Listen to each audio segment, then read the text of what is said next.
Bismillahirrahmanirrahim. Assalamualaikum warahmatullahi wabarakatuh. Innal hamdalillah nahmaduhu wa nasta'inuhu wa nastaghfiruh. Wa na'udzu billahi min sururi anfusina wa min sayyiati a'malina. Man yahdihillahu fala mudilla lahu wa may yudlil fala hadiyalah. Wa asyhadu an la ilaha illallah wahdahu la syarika lah. Lahul mulku wa lahul hamdu wa huwa ala kulli syai'in qadir. Wa asyhadu anna Muhammadan abduhu wa rasuluhu wa habibuhu wa khaliluhu salawatu rabbi wa salamuhu alaihi wa ala alihi wa ashabihi wa man ihtada bihudahu ila yaumiddin yauma la yanfa'u malun wala banun illa man atallaha biqalbin salim. Masyarul muslimin wal muslimat jemaah yang semoga dirahmati oleh Allah Jalla Jalaluh. Segala puja dan puji syukur terus kita ucapkan kepada Allah Rabbul Alamin. Kita memuja dan memujinya. Bersyukur atas limpahan berkah yang diberikan oleh Allah Tabaraka wa Ta'ala kepada kita jemaah.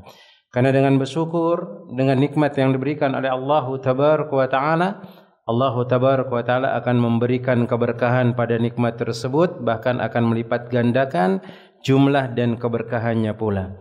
Kemudian salawat beriring salam kita ucapkan kepada Nabi kita Muhammad bin Abdullah sallallahu alaihi wasallam.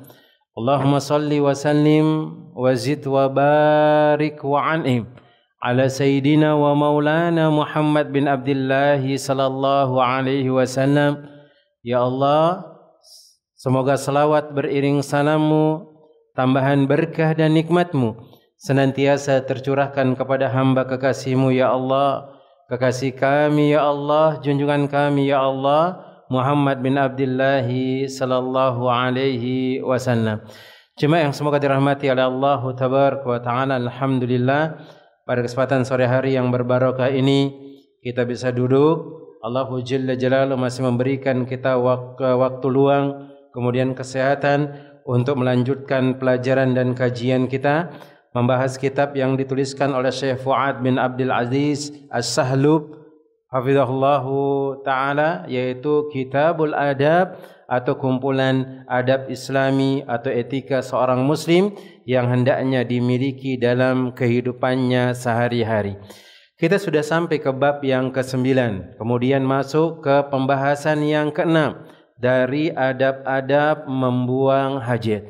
Maka di sini beliau mengatakan hafizahullahu taala, yang keenam adalah ketika seorang itu hendak membuang hajat, maka hendaknya dia menutup diri ketika membuang hajat tersebut.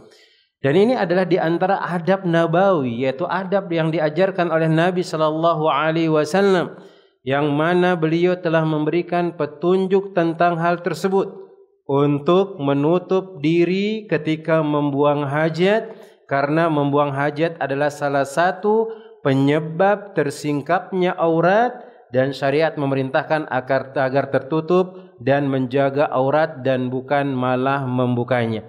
Bahkan Nabi sallallahu alaihi wasallam ketika beliau melewati dua kuburan, maka beliau mengatakan innahuma la yu'adzabani wa la yu'adzabani bikabirin. Maka sungguhnya dua orang yang berada di kuburan ini bukan diazab dia karena hal yang mungkin kita anggap besar. Dia mungkin kita anggap kecil, tetapi dosanya adalah dosa-dosa besar. Karena ada sesuatu yang kita remehkan, ternyata itu adalah sebab kita disiksa di dalam kuburan. Maka di antaranya kata Nabi sallallahu alaihi wasallam, amma ahaduhuma, adapun salah satu dari keduanya, lam yastatiru minal bauli walam yastanzihu minal bauli. Yang pertama adalah dia tidak menjaga dirinya dari air kencing, atau dia tidak menutupi dirinya dari membuang air kencing, yaitu kelihatan auratnya. Maka ini adalah salah satu orang atau salah satu sebab orang itu akan diazab di kuburan, karena dia mudah memperlihatkan auratnya kepada orang lain jemaah. Maka jemaah yang semoga dirahmati oleh Allah Tabaraka wa Ta'ala, Rasulullah SAW mengajarkan kita tuh ketika engkau membuang hajat, engkau tutup jangan sampai kelihatan auratmu oleh orang lain. Jangan sampai kelihatan auratmu dengan atau dilihat oleh orang lain. Ya kayak seperti kita kencing sambil berdiri yang ada di toilet misalnya. Berhati-hati jangan sampai orang di samping itu ngelihat kita kencing, aurat kita kelihatan, atau mungkin bekas kencing itu kepercik ke baju kita, kemudian kita gunakan sholat. Bahkan disebutkan oleh Al-Imam Asy-Syafi'i rahimahullahu ta'ala, barang siapa yang dia sholat sedangkan dia membawa najis, maka sholat yang dikerjakan itu adalah batal. Kemudian yang kedua, di antara dosa yang remeh yang diremehkan oleh manusia, ternyata dia adalah salah satu sebab akan diazabnya seorang di dalam kuburan adalah wayamsi bin namimah. Dia suka mengadu domba, dia suka mencari kesalahan-kesalahan saudaranya, maka di kuburannya akan disiksa oleh Allahu tabaraka wa ta'ala, dan itu yang disebutkan oleh Nabi sallallahu alaihi wasallam. Kemudian jemaah yang semoga dirahmati oleh Allah tabaraka wa ta'ala, diriwayatkan dari Mughirah bin Syu'bah radhiyallahu taala anhu, ia berkata, aku mengadakan safar bersama Nabi sallallahu alaihi wasallam. Kemudian Nabi sallallahu alaihi wasallam mengatakan, ya Mughirah, wahai Mughirah, ambillah bejana air. Maka aku pun mengambil bejana tersebut. Kemudian Nabi sallallahu alaihi wasallam beranjak pergi hingga tidak terlihat olehku, dan beliau menyelesaikan hajatnya dengan menutup oleh jubah asy-syamiyah, yaitu al-hadis Nabi sallallahu alaihi wasallam.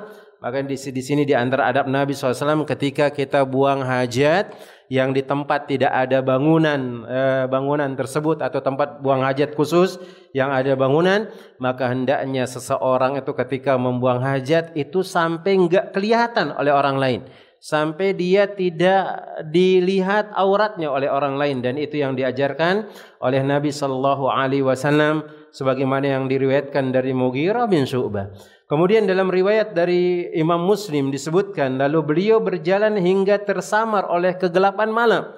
Dan dalam riwayat Ahmad, lalu kami beranjak pergi hingga kami tidak terlihat oleh orang-orang. Lalu beliau turun dari tunggangannya, kemudian beliau beranjak pergi hingga tidak terlihat olehku.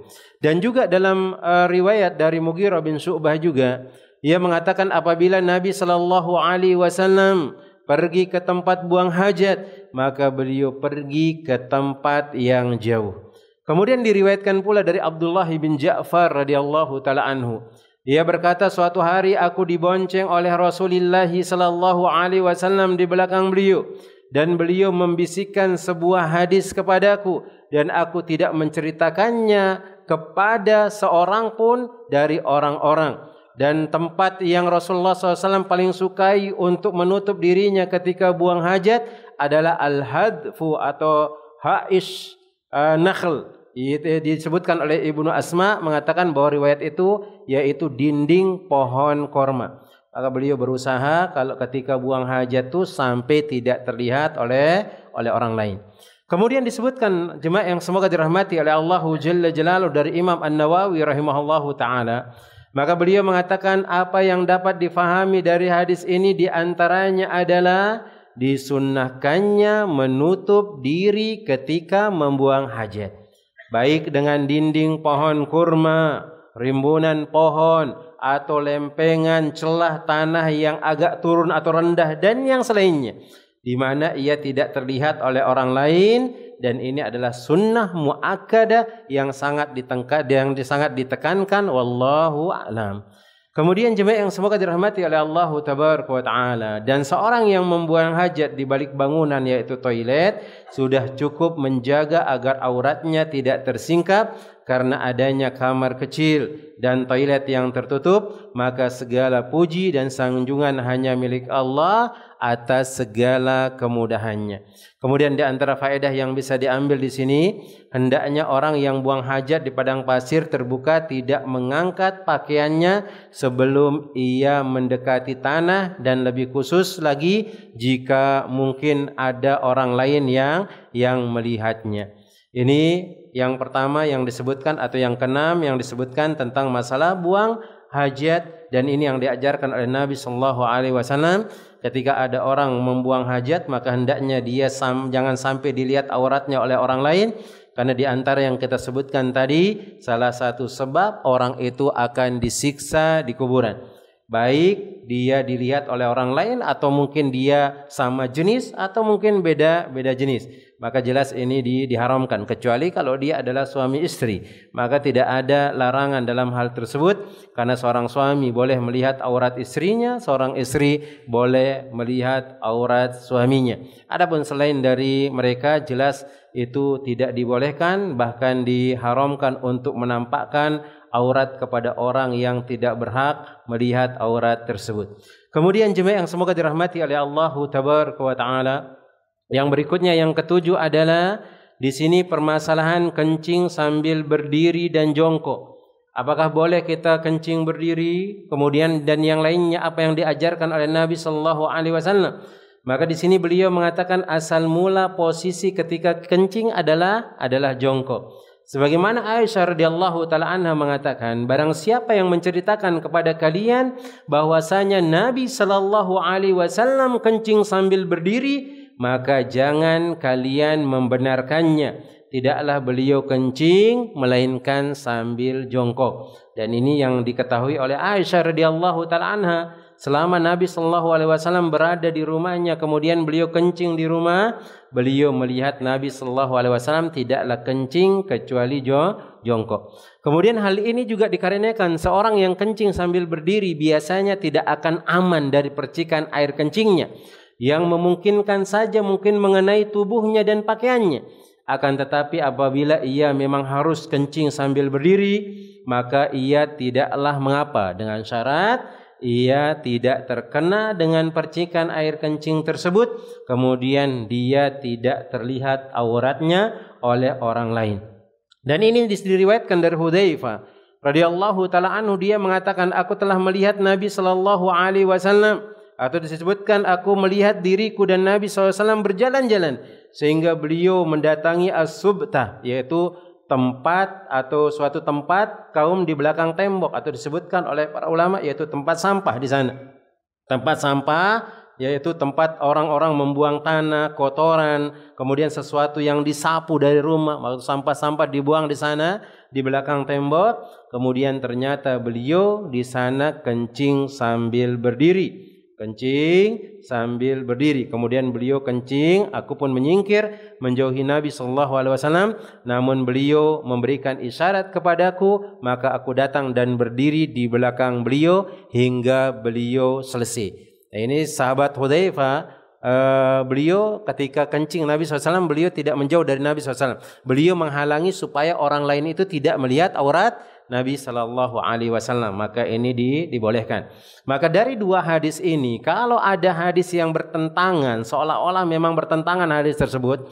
Yang pertama, Aisyah mengatakan jangan percayai orang yang mengatakan Nabi SAW kencing sambil berdiri, karena Nabi SAW tidak pernah kencing kecuali duduk. Ternyata ada hadis lain yang dia juga hadis yang sahih. Nabi SAW pernah mendatangi tempat pembuangan sampah kaum, kemudian beliau kencing sambil berdiri di sana. Maka untuk menggabungkannya, di sini para ulama mengatakan kebiasaan Nabi SAW adalah kencing sambil berdiri, sebagaimana yang disebutkan oleh Aisyah radhiyallahu taala anha. Kemudian yang berikutnya, dalam kondisi tertentu, ketika dia aman dari percikan air kencing, kemudian dia aman dari dilihatnya auratnya oleh orang lain, maka pada waktu tersebut boleh orang itu kencing sambil berdiri. Tapi kita harus berhati-hati jemaah, berhati-hati. Jangan sampai kita kencing berdiri kemudian kepercik pakaian kita, kemudian kita gunakan solat, maka jelas solat kita batal, dan itu yang disebutkan oleh Al-Imam Asy-Syafi'i rahimahullahu ta'ala. Kemudian hadis Hudzaifah tidak bertentangan dengan perkataan Aisyah radhiyallahu taala anha. Perkataan Aisyah dapat difahami sebagai kebiasaan yang paling sering dilakukan oleh Nabi SAW. Kemudian kita katakan demikian karena telah sahih diriwayatkan bahwa beliau kencing sambil berdiri, dan para ulama memahami bahwa Nabi sallallahu alaihi wasallam kencing sambil berdiri untuk menerangkan bolehnya hal tersebut. Bolehnya hal tersebut. Dengan syarat kita syaratkan tadi, tidak khawatir dia diperciki lagi kencingnya, dan dia tidak khawatir auratnya itu dilihat oleh orang lain. Maka kondisi seperti itu boleh baginya untuk kencing sambil berdiri. Boleh baginya untuk kencing sambil berdiri. Kemudian faedah di sini, dibolehkan kencing sambil berdiri harusnya memenuhi syarat tadi yang kita sebutkan. Aman dari terkena percikan najis, kemudian aman dari pandangan orang lain sebagaimana yang dikatakan oleh Syekh Shalih Ibnu Utsaimin rahimahullahu taala. Kemudian di sini ada permasalahan. Apakah boleh kencing sambil berdiri tanpa adanya hajat atau keperluan? Maka dijawab oleh Lajnah Daimah berpendapat jika seorang kencing sambil berdiri maka ia tidak berdosa, akan tetapi ia telah menyelisihi tata cara membuang hajat yang paling utama dan paling banyak dilakukan oleh Nabi sallallahu alaihi wasallam. Maka kembali lagi kepada hukum yang awal, kencing sambil berduduk itu adalah kebiasaan Nabi sallallahu alaihi wasallam, tetapi suatu ketika beliau kencing sambil berdiri karena ada hajat, maka kencing sambil duduk itu akan mendatangkan pahala yang sangat besar karena itu kebiasaan Nabi sallallahu alaihi wasallam.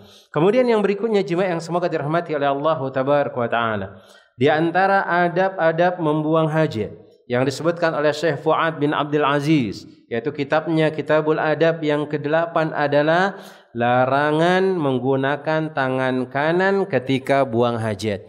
Kalau buang hajat itu enggak boleh menggunakan tangan kanan dan hukumnya adalah haram sebagaimana disebutkan oleh para ulama, karena tangan kanan ini enggak layak untuk mensucikan kotoran yang dia digunakan untuk kebaikan-kebaikan saja, sebagaimana yang disebutkan oleh Nabi sallallahu alaihi wasallam atau disebutkan oleh Aisyah radhiyallahu taala anha, anna Nabiy sallallahu alaihi wasallam yu'jibu at-tayammunu fi tana'ulihi wa tarajulihi wa tuhurihi wa fi sya'nihi kulli.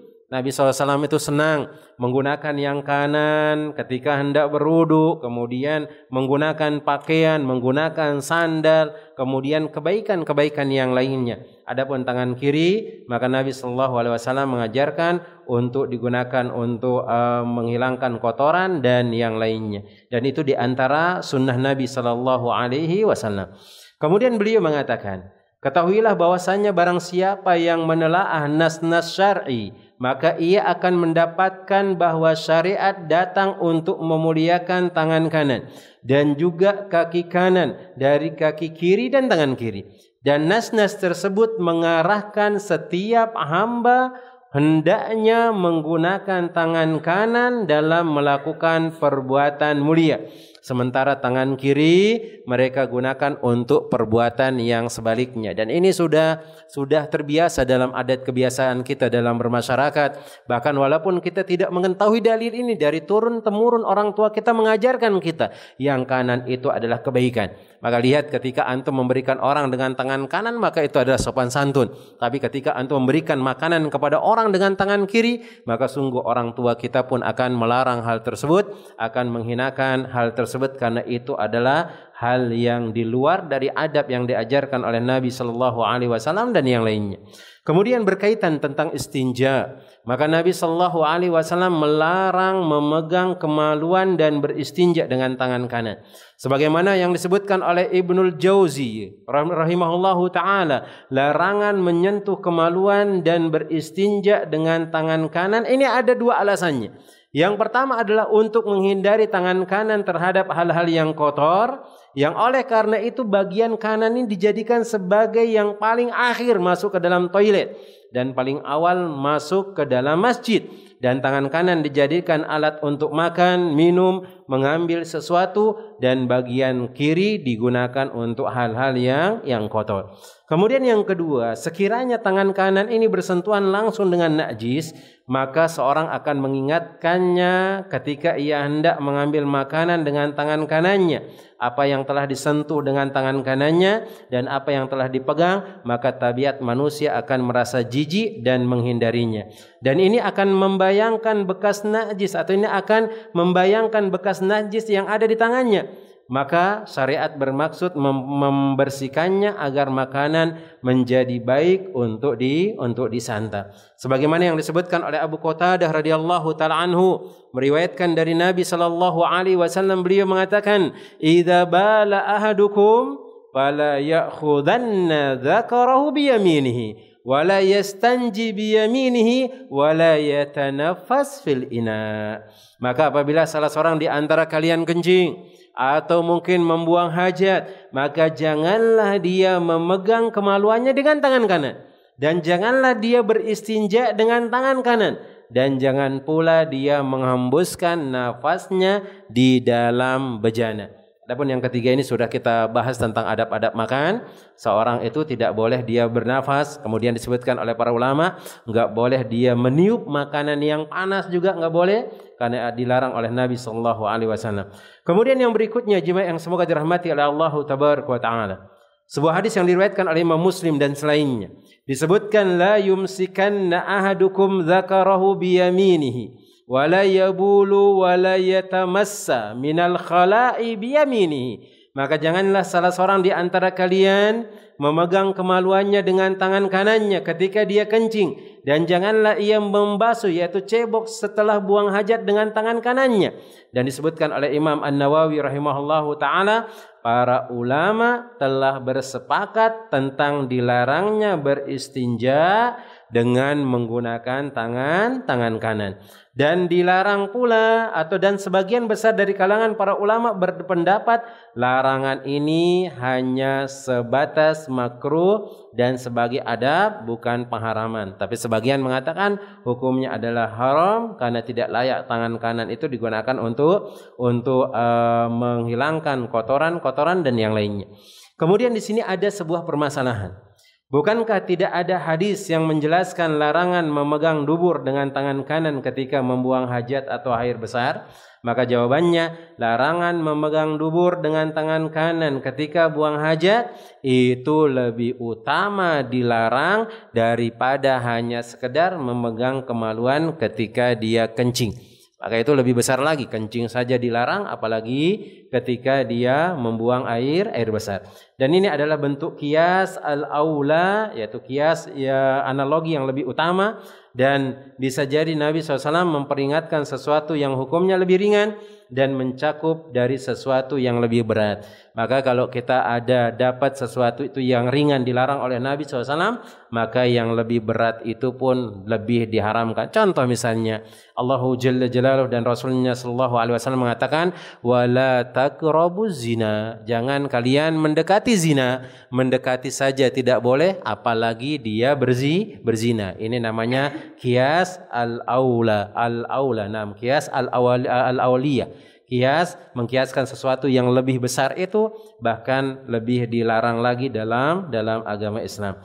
Kemudian Nabi Shallallahu Alaihi Wasallam juga memperingatkan hal tersebut. Kalau yang ringan diperingatkan, maka itu mencakup yang besar pula. Karena penunjukan hal yang lebih keras lagi, terlebih lagi Nabi Shallallahu Alaihi Wasallam memiliki sifat malu melebihi seorang gadis yang dipingit.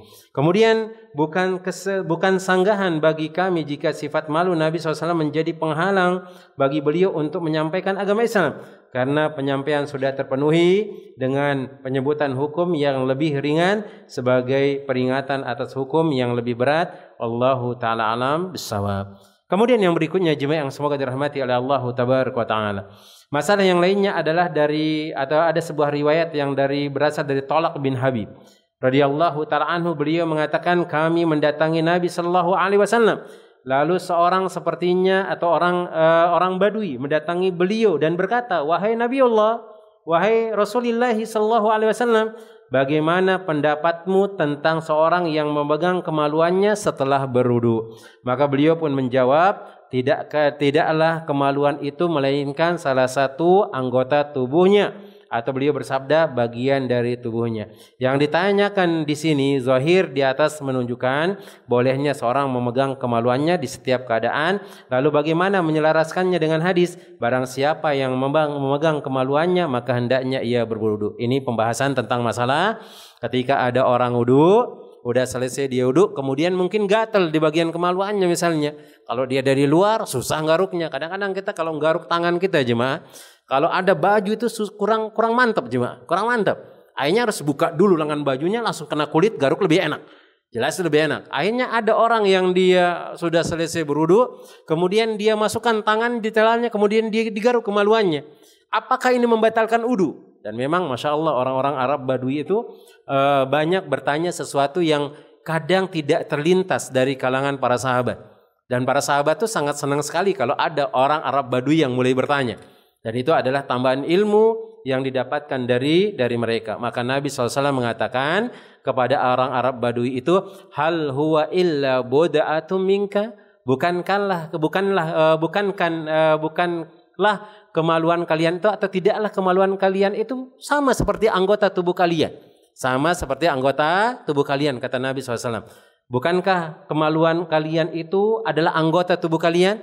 Maksudnya berarti sama kayak telinga, sama kayak hidung, sama kayak tangan, sama kayak lutut, sama kayak kaki. Dan itu yang disebutkan oleh Nabi SAW. Menunjukkan bahwasannya memegang kemaluan itu tidak membatalkan wudu. Dan ini hadisnya adalah sahih. Kemudian bagaimana kita menyelaraskannya dengan hadis Nabi SAW mengatakan, man massaha dzakarahu falyatawaddo. Hadisnya juga sahih. Barang siapa yang memegang kemaluannya, hendaknya dia berwudu. Ya, ini kayak seperti hadisnya bertentangan. Satu mengatakan, ya kemaluanmu itu sama dengan anggota badan yang lainnya. Tapi dari hadis yang lain Nabi mengatakan, barang siapa yang memegang kemaluannya, maka hendaknya dia berwudu. Maka dijawab di sini. Beliau mengatakan bahwasanya atau disebutkan dari Lajnah Daimah mengatakan pendapat yang tepat di antara sekian pendapat para ulama masa ini adalah pendapat jumhur bahwa wudu akan batal dengan menyentuh kemaluan, karena hadis tidaklah kemaluan itu melainkan bagian dari tubuh. Hadis ini disebutkan ada yang mengatakan hadis yang dhaif, ada yang mengatakan juga hadisnya hasan, ada yang mengatakan yang lainnya. Kemudian tidak akan kuat jika dipertentangkan dengan hadis-hadis yang sahih, menunjukkan bahwa barang siapa yang memegang kemaluannya maka ia wajib berwudu. Dan kaidah yang berlaku bahwa setiap perintah menunjukkan kewajiban. Walaupun hadis talak dianggap ya tidak dhaif, tetap saja hadis tersebut mansukh, terhapus dengan hadis barang siapa yang menyentuh kemaluan maka ia berwudu. Ini dibawa oleh Syekh Abdul Aziz, Syekh Fuad bin Abdul Aziz. Tetapi sebagian ulama, ini kita bahas, ada pendapat ulama mengatakan itu tidak batal karena menggabung antara dua hadis ini. Menggabung antara dua hadis ini. Pertama, beliau mengatakan tidak membatalkan wudu karena bagian kemaluan itu adalah bagian tubuh kalian. Kemudian datang hadis ini, maka digabungkan oleh para ulama selain dari disebutkan oleh jumhur, karena ada di antara ulama kita yang membolehkan hal tersebut. Beliau mengatakan tidak batal wudunya karena kenapa? Kalau dia memegang kemaluannya itu sama dia anggap dengan tubuh yang lainnya, maka itu tidak membatalkan kecuali kalau dengan syahwat. Maka anggota tubuh yang lainnya dengan kemaluan itu beda. Tapi kalau anggota tubuh itu antum biasa-biasa saja memegangnya, kemaluan antum sama seperti memegang telinga antum, sama seperti memegang kepala, maka tidak ada bedanya. Sehingga beliau yang membolehkan di sini mengatakan tidak batal wudu itu kalau ternyata dipegang tanpa syahwat. Karena ilahnya adalah, kata para ulama tersebut, karena kalau orang memegang kemaluan dengan syahwat, yang dikhawatirkan itu akan keluar madhinya, akan keluar air maninya. Ada kan keluar madhinya, akan keluar air maninya. Ada cairan yang akan keluar ketika dia terangsang dengan hal tersebut, maka itu membatalkan wudunya. Itu yang disebutkan oleh para ulama. Maka kalau kita dapati ada orang mengatakan enggak batal karena seperti ini menggabung dua hadis dan seterusnya. Dan beliau mengatakan di sini mansukh hadis tersebut. Seandainya hadis itu tidak dhaif, sahih, tapi dia mansukh. Tapi sebagian ulama menggabung. Karena beliau mengatakan al-jam'u bainahuma min babil aula min tarki ahadihima. Karena menggabung dua hadis yang sahih yang dia tidak dhaif itu lebih utama daripada membuang salah satu dari keduanya. Maka kalau ada orang yang berpendapat seperti itu, maka kita tidak cela dia dan seterusnya, tetapi kita berdiskusi. Kalau memang mau duduk kemudian berdiskusi, maka silakan untuk mendatangkan argumen-argumen yang dia miliki. Kemudian yang berikutnya jemaah yang semoga dirahmati oleh Allah Tabaraka wa taala, adab yang ke-9. Maka beliau mengatakan tentang masalah istinja dan istijmar, yaitu menggunakan batu untuk bersuci setelah buang hajat. Maka dalam syariat Islam itu ada namanya istijmar. Istijmar itu tidak menggunakan air tapi menggunakan batu. Maka ini boleh. Dan disebutkan oleh para ulama yang semisal dengan batu, yang dia meresap air. Contohnya kayak tisu. Adapun kalau tisu basah, maka sebagian para ulama mengatakan itu tidak meresap air dia. Itu tidak meresap air yang ada di kotoran. Maka hendaknya orang yang menggunakan tisu kering dulu, dia bersihkan semuanya, kemudian kalau dia ingin menghilangkan sisa-sisa baunya dengan menggunakan tisu basah dan yang lainnya. Tapi kalau dia menggunakan tisu basah saja, itu tidak menghilangkan kotoran dan najis tersebut. Kemudian beliau mengatakan, di antara kebaikan-kebaikan syariat Islam, bahwasanya Islam itu datang untuk membawa kemudahan dan keringanan, meniadakan kesulitan ketika mendapat sesuatu yang berat dan tidak mampu diwujudkan oleh Allah Subhanahu wa taala. Dan orang-orang tua kita zaman dahulu ini sudah mengamalkan juga. Kita waktu kecil-kecil diajar sama orang tua kita. Kalau enggak ada antum pakai bersuci, ya sudah, pakai apa? Kayu kah, kemudian pakai serbet misalnya, sapu tangan kah, kemudian batu. Karena biasa kadang-kadang kita sering ke ladang, ke sawah, walaupun dekat dengan sungai, tapi terkadang sungainya itu nggak ada airnya juga. Akhirnya orang tua kita udah buang air besar aja di sana, nanti pakai batu. Ternyata ada dalilnya dari Nabi Shallallahu Alaihi Wasallam dari hal tersebut. Kemudian Allahu Jalla Jalaluhu mengatakan, yuridullahu bikumul yusra wala yuridu bikumul usra. Allah menginginkan untuk kalian kemudahan dan Allah tidak menginginkan kesusahan bagi kalian.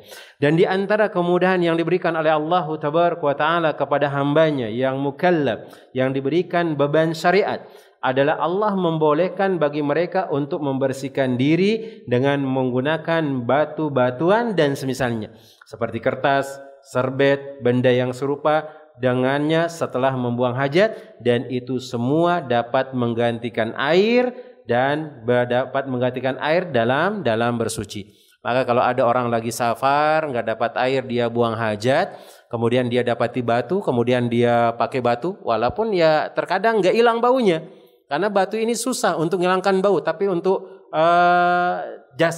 jasad dari kotorannya bisa hilang. Kayak mungkin seperti antum menggunakan tisu di toilet, Ana yakin 100% itu nggak akan hilang baunya. Pasti masih ada bau-bau ya, bau-bau kotoran kita. Pasti ada. Karena memang hal yang paling bersih dan menghilangkan kotoran itu adalah air. Dan itu adalah hukum asalnya. Tetapi ketika kita tidak mendapati air, kemudian kita menggunakan tisu misalnya, maka ini dibolehkan walaupun mungkin ada bau-baunya sedikit. Apalagi ketika antum dalam perjalanan nggak dapati air, kemudian antum buang air besar, maka silakan. Kemudian nanti berwudu nggak ada air pula, maka silakan untuk bertayamum dan semisalnya. Kemudian jemaah yang semoga dirahmati oleh Allah Tabaraka wa taala, semuanya ini bisa menggantikan air dalam bersuci. Juga tidak diragukan lagi bahwa itu adalah suatu kemudahan. Karena bersuci dengan air belum tentu mampu mereka lakukan di setiap keadaan. Ini agama Islam ini mudah jemaah. Ketika kita mempelajarinya, banyak yang dimudahkan oleh Allah Tabaraka wa taala. Enggak bisa bersuci kita dengan air, kita dibolehkan untuk tayamum. Enggak bisa kita cebok dengan air, kita dibolehkan dengan menggunakan batu dan yang semisalnya. Dan diriwayatkan dari Abu Hurairah radhiyallahu taala anhu, beliau mengatakan, aku telah mengikuti Nabi sallallahu alaihi wasallam di mana beliau keluar untuk menunaikan hajatnya dan beliau sama sekali tidak menoleh. Maka aku pun mendekati beliau sallallahu alaihi wasallam, kemudian beliau bersabda, "Ya Abdullah," atau disebutkan ya Abu Hurairah, "carikanlah untukku beberapa batu untuk beristinja atau yang serupa dengannya, dan janganlah tulang atau kotoran hewan yang telah kering." Maka aku pun membawa beberapa buah batu dengan ujung pakaianku dan aku letakkan di samping beliau sallallahu alaihi wasallam, lalu aku sodorkan kepada beliau. Setelah beliau menyelesaikan hajatnya, beliau pun membersihkan dengan batu-batuan tersebut. Ini boleh. Kemudian di antara faedahnya al-istinja bisa dilakukan dengan air dan bisa pula dengan yang lainnya, yaitu dengan batu, juga bisa dengan keduanya. Adapun yang pertama dan yang kedua memiliki beberapa asar sahih yang menerangkan, sedangkan yang ketiga yang tidak mengetahui adanya asar dan Nabi SAW tentangnya, akan tetapi dari kandungan maknanya hal tersebut lebih sempurna dan membersihkannya. Ini kalau ada orang menggunakan batu, ternyata dia disuruh nyari 3, nggak ada 2 saja, maka boleh dia menggunakan 2 tersebut. Kemudian jemaah yang semoga dirahmati oleh Allah Tabaraka wa Ta'ala, di sini beliau mengatakan yang ke-10 dimakruhkan beristijmar dengan menggunakan tulang dan kotoran hewan yang telah kering. Ini nggak boleh. Menggunakan tulang sama kotoran. Ada kotoran hewan sudah menjadi batu dia, maka tetap itu nggak boleh.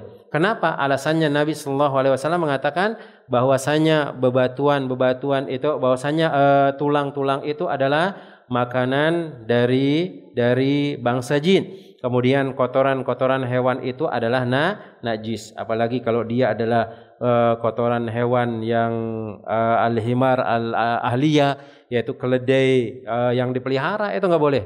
Dia boleh dimakan dagingnya, kemudian juga nggak boleh, atau kotorannya juga dia najis. Maka ini nggak boleh dipakai walaupun dia kering, membatu dan seterusnya. Ini nggak boleh.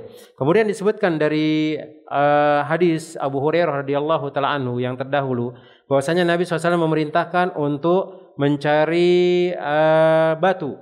Tetapi di sana beliau mengatakan jangan tulang dan kotoran hewan yang telah kering. Kemudian Abu Hurairah pun bertanya, ada apa dengan tulang dan kotoran hewan ya Rasulullah?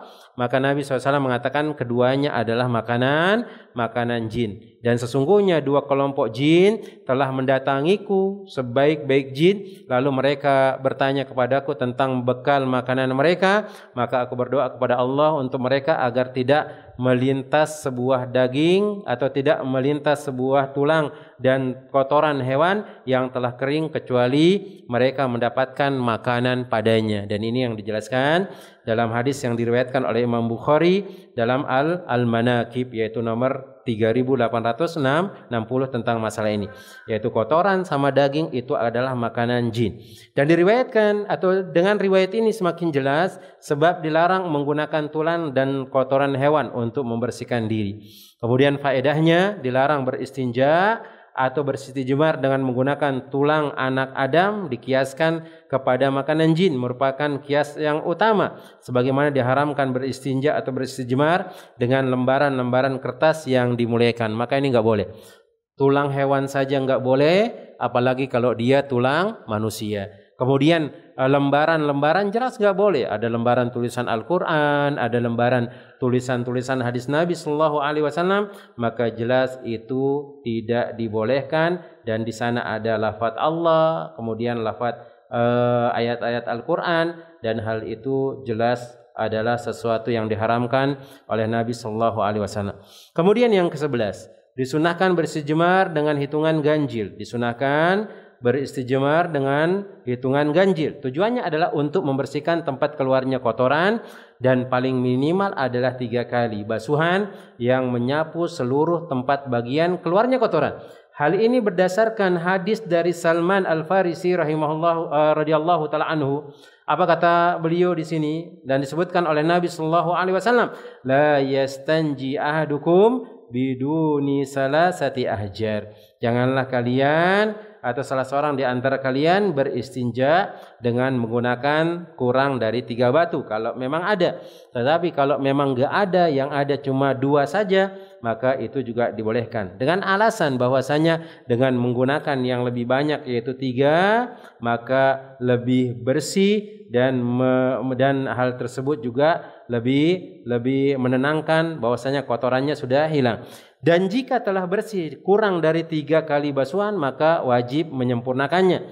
Dan jika telah bersih dengan lebih dari 3 basuhan, dan basuhan itu ternyata menjadi genap seperti 4 dan 6, maka disunahkan untuk mengganjilkannya. Berdasarkan hadis Nabi sallallahu alaihi wasallam yang berasal dari Abu Hurairah, beliau mengatakan, idza istajmara ahadukum falyastajmir witron.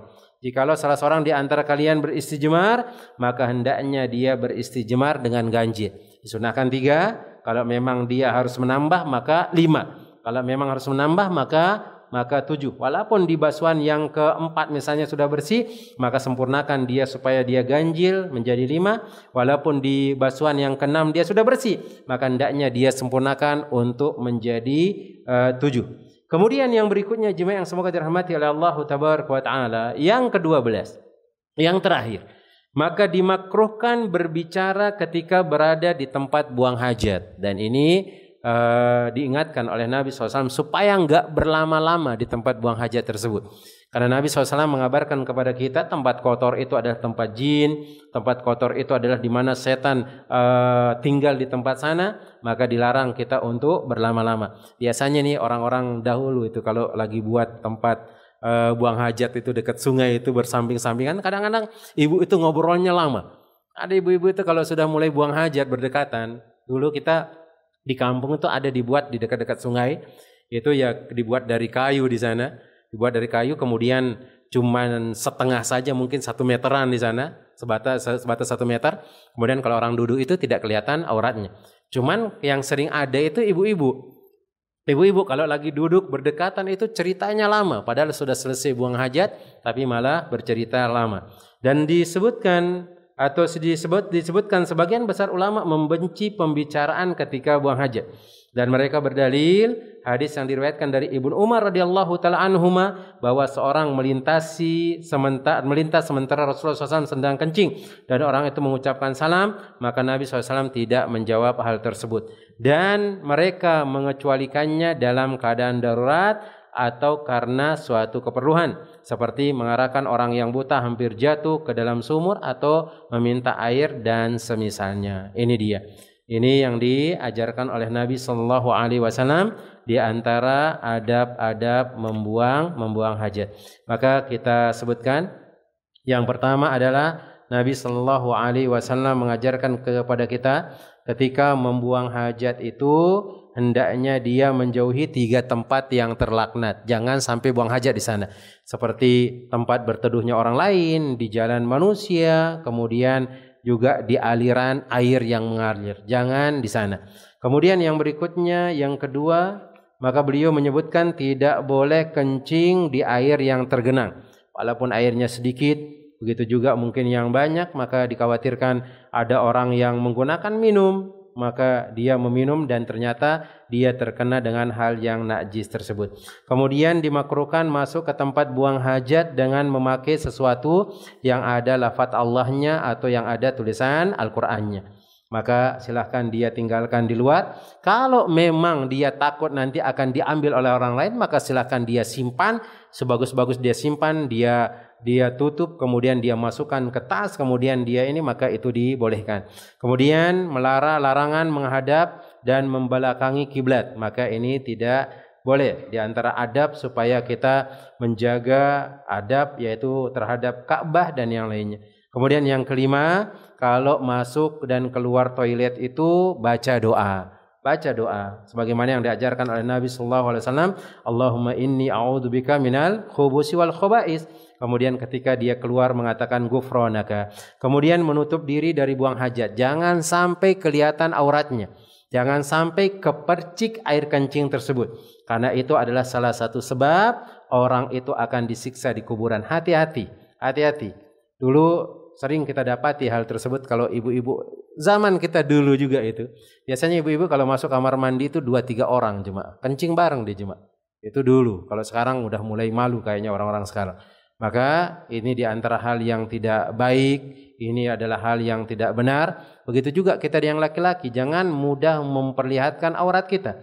Aurat kita dan batasan aurat laki-laki itu dari pusar sampai lututnya. Jangan perlihatkan yang lain. Dikiaskan oleh para ulama juga, walaupun dia tidak kencing kemudian kelihatan auratnya, jelas itu adalah sesuatu yang diharamkan. Kemudian yang kedelapan, larangan menggunakan tangan kanan ketika membuang atau ketika membersihkan kotoran setelah buang hajat.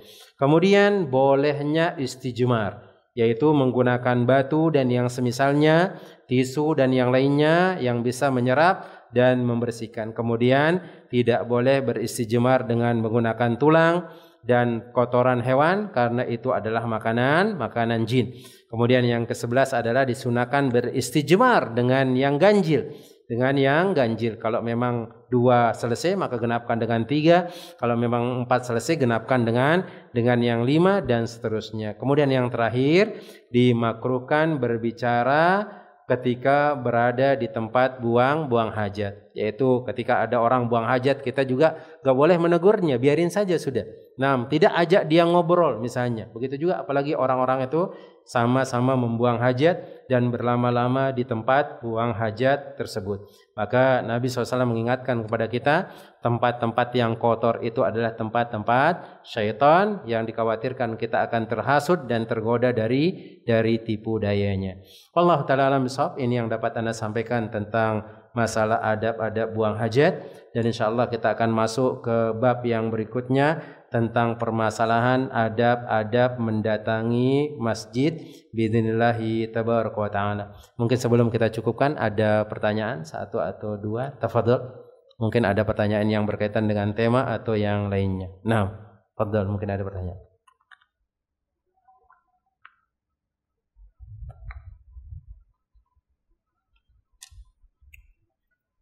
Nah, kalau ada pertanyaan. Kalau nggak ada kita cukupkan.